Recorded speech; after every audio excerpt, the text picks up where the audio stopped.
我主要是不想再生活了嘛，比较难。我没有专长啊，没有工作呀，关键是我没钱呢，办手续比较麻烦嘛，办了也不能吃啊。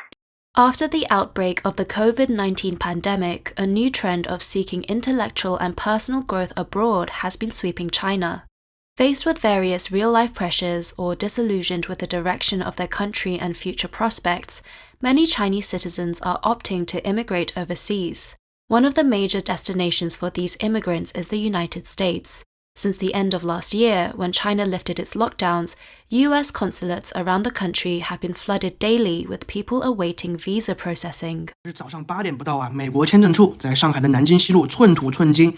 你看这排队的帅哥靓女，穿着都很正式，男的基本是西装衬衫，女士一般也是职业套装。还有好多一家子来的，带着小孩，小学生、中学生都有。因为目前就只有上海、北京、广州、沈阳可以签证面试。刚才我守在出口问了好几个人，今天基本旅游签的50%都被拒了。Yet some Chinese citizens are taking a less conventional route to the United States. Starting their journey in Ecuador, they daringly traverse the tropical rainforest of the Darien Gap and then head northwards through Latin America. Upon reaching the US-Mexico border, they attempt to sneak into the US to apply for political asylum, a journey they refer to as taking the line. The line route is long and challenging, fraught with potential risks such as kidnapping, extortion, robbery, and corrupt law enforcement.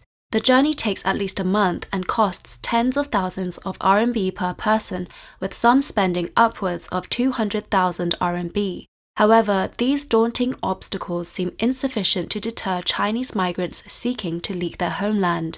美国边境中国偷渡者人数暴增加，什么样的数据能够暴增达到700%？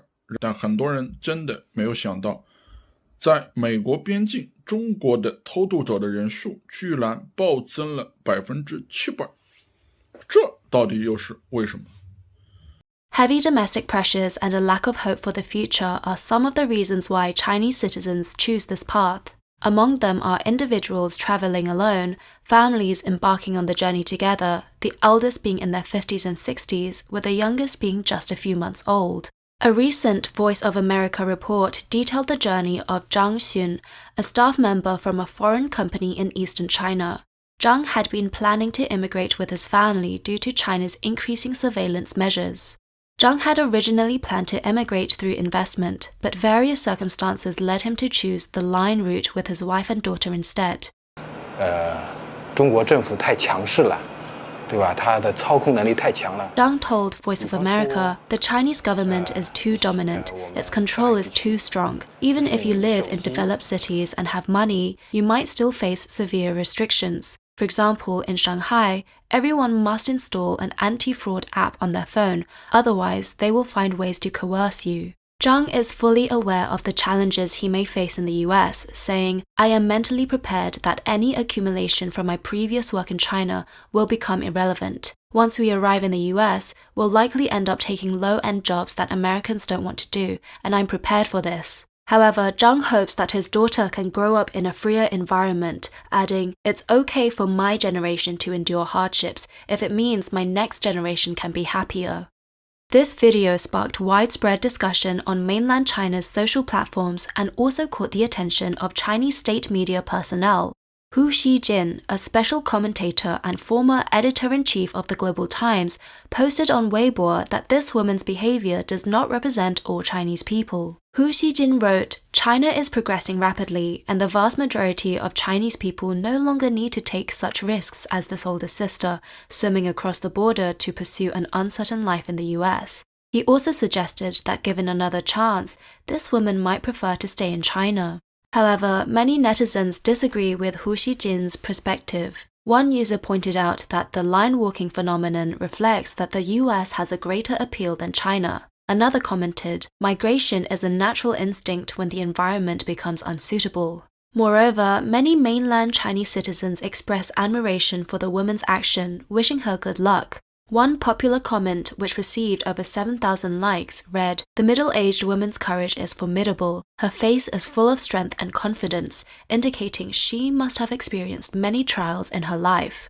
Another comment, also garnering thousands of likes, stated, "Who would take such risks unless they were driven to the wall? Bless you all." Furthermore, some Chinese citizens made video comments stating that the moment the woman gave up everything and took the leap, it made their hearts ache. They pondered what kind of desperation would drive someone her age to abandon her family and risk her life, venturing towards an unknown place. Over the past year, there has been a significant increase in illegal Chinese immigration at the US-Mexico border, a phenomenon rarely seen over the past 3 decades. According to the latest data from the US Customs and Border Protection (CBP), from October 2022 to April 2023, the number of illegal border crossings by Chinese nationals encountered at the southwestern US border reached 9,854. In April alone, 3,210 people were apprehended, which is over 1,000 more than the total number for the whole of 2022. Besides the surge in line walking, visa applications from China have also dramatically increased, with visa offices operating beyond their capacity. Appointments at consulates are increasingly difficult to secure. According to the mainland Chinese media outlet, Chao News, many travel agencies are circulating 2 pieces of information. First, appointments for US B category visas in the Shanghai consular district are booked until the end of October, and second, appointments for French visas are booked until August. Many people even fly in from other cities because at the moment, only Shanghai, Beijing, Guangzhou, and Shenyang offer visa interviews. The gentleman also mentioned that he had questioned several people at the exit of the visa office, and today, approximately 50% of all basic tourist visas were rejected. Applicants, especially single women, were informed of the decision on the spot. Business visas fared slightly better, but reportedly the scrutiny of documents was very strict. They needed to confirm if visa applicants were truly going for business discussions or collaborations. In contrast, applications for medical treatment, students, and academic visitors mostly got their visas approved. As reported, employee Huang Qiuyue of the Zhejiang Strait International Travel Agency monitors her computer daily by continuously refreshing the appointment pages of various consulates. However, she sometimes cannot secure an appointment even in an entire day. She likened the scramble for appointments to the struggle for train tickets during the new year. The release of appointments was random, and many consulate official websites frequently displayed a message stating there are currently no appointment slots available. Within 15 days, Zhejiang Outer Space Star International Travel Company Limited had gently refused hundreds of European and American visa businesses. Regarding the reason behind this, the company's head, Zhu Chengliang, stated candidly, "We dare not accept them." Zhu Chengliang said, "Since the beginning of this year, the demand for visas for Germany and Italy has gradually increased, with over 70% being business visas. In April, the company's visa acceptance volume doubled compared to 2019. Since the beginning of May, appointments for Schengen visas have been hard to come by, and even if an appointment is secured, there's a risk of cancellation." A Shanghai-based professional visa consulting company revealed that only France and the Netherlands are currently releasing appointment slots steadily among Schengen countries, but appointments are already lined up until August. The Nordic countries do not require appointments, but their visa rejection rate is as high as 70%. One of the company's employees stated that currently all consulates are very strict in reviewing documents, and many rejections have occurred, even cases of visa revocations.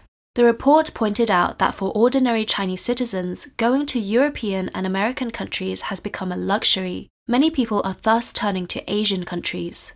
With a surge in the number of Chinese citizens going abroad, Japan, South Korea, and Thailand have recently tightened visa restrictions for Chinese citizens. According to Radio Free Asia, several insiders said that the difficulty for Chinese citizens to apply for a South Korea visa is now comparable to entering the United States. Thailand has also shortened the on-arrival visa period for Chinese citizens to 15 days. Travel agencies in the Zhejiang region processing single-entry Thai tourist visas stated that from May 8th, Thailand has raised the application requirements for visas. Applicants need to provide a 6-month bank statement, and the daily balance should be no less than 20,000.